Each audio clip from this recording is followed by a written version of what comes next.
Hello po! Welcome back po sa aming channel. I'm Shey and siya po si Maxi. Birthday niya po ngayon. So today gagawa po tayo ng tutorial. Gagawin po natin kung paano gumawa ng depression effects. So paano ba? Standby lang po at panoorin nyo. Tara si Max! Start na tayo. Press nyo lang yung plus. Then all photos. Hanapin nyo yung picture na gusto nyo. And then, hanapin nyo yung cut out. Then, press nyo yung outline. Hanap lang kayo kung anong size gusto nyo. And medyo liitan nyo muna. Yan, nasusum yan. Okay, medyo dahan-dahanin natin para maganda ang pag-cut pala, sorry. Okay, yan. So, yan, i-zoom natin ng konti.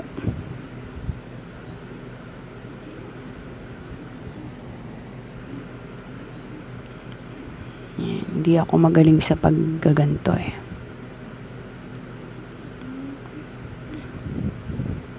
Yan. Ayan. O, tapos, press nyo lang yung arrow doon para ma-check natin kung meron kulang. Yan, meron pang kulang. Yan, wag yung eraser. Kailangan yung brush. Kailangan lagyan lang natin ng red para medyo umokay siya. Ayan. Okay na yan.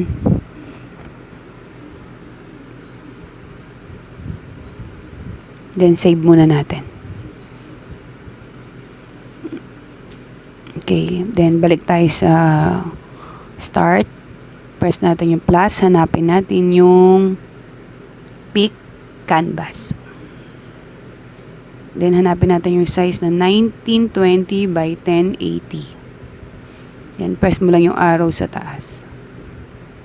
Yan ang lalabas. So, this time, click mo yung photo.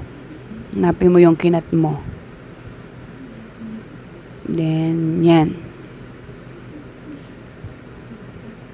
Liliit yan. Lalaki. Depende sa'yo. Then, lagay mo sa side. Maayos na ang gulo niya. Okay. Then, after nyan, punta ka sa empty layer. Then, press mo yung brush. Ayan. Set mo lang kung anong gusto mong size. Ayan. Pwede naman lakihan yan. Ayan. 81. Okay. Then, set. This time, kailangan kung anong kulay ng hair, ganun din dapat yung kulay ng ipipaint mo. Yan. So, ganyan. So, para kakulay niya. Gaganyanin mo lang siya. Yan. So, ayan, diba? O, diba yan? Parang brown yung buhok. So, iba-brown niya rin yan. So, ganyan lang siya. Then, make sure meron na kayong na-download na effect sa internet para ready na kayo. Okay. Diba? Ganyan lang gagawin nyo.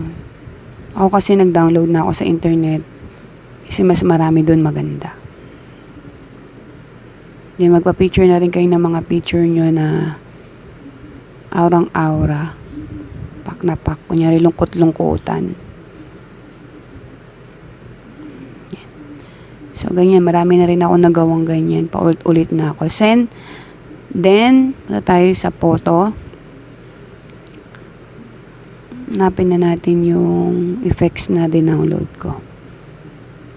Rotate mo lang. Then, check. So, makikita mo ganyan. Yan. So, na-press ko na kasi yung screen, kaya lumabas siyang ganyan. So, mamaya ituturo ko sa inyo kung paano. Yan, lakihan mo lang ng konti. Tapos, yan. Yan. So, parang ganyan lang siya. So, parang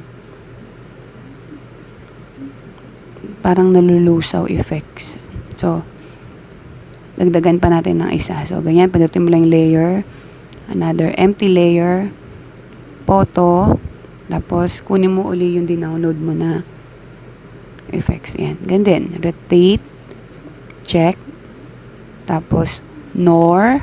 Then, screen. Diba? So, ganun lang yon. Then, ayusin mo lang. So, ganun uli. Palalakihin mo uli o paliliitin mo siya. Depende sa gusto mong mangyari. Yan. Ganyan lang siya kadali, guys.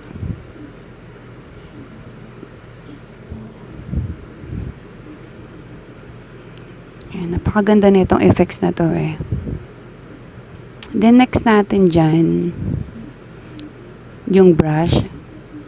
Set mo lang uli. Pwedeng malaki, pwedeng maliit. Depende sa'yo. Tapos, mag-erase ka na. Set mo lang dun sa white. Yan. Diba? Para kunyari, ini-erase mo siya. So, ganyan lang. Lakihin nga natin. Yan. Erase mo lang yung mga kulay na meron. Yan. Diba? Okay na, diba? Tapos na. Tapos, save. Ugaliin nyong mag-save para hindi masasayang yung mga ginagawa nyo. And then, start ka uli.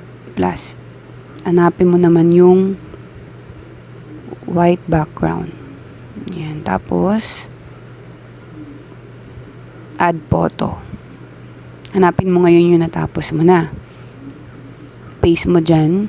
Lakihan mo. Uy, may naiwan. Yan. Crop na lang natin. Yan. Ika-crop ko na lang. Hanapin natin yung tools. Tapos crop. Mas depende sa inyo kung gaano nyo kalaki ika-crop. Yan. Then check. Then next, hanapin nyo yung effects. Gusto ko yung magic. Ay, yung effects muna tayo. Tapos, yan. Mamili na lang kayo dyan kung anong gusto nyong effects. Diba? So, ganyan.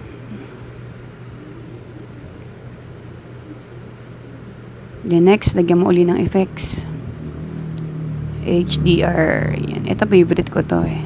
Yan. Then, okay mo lang. Diba? Then, save mo na. Ganun lang siya.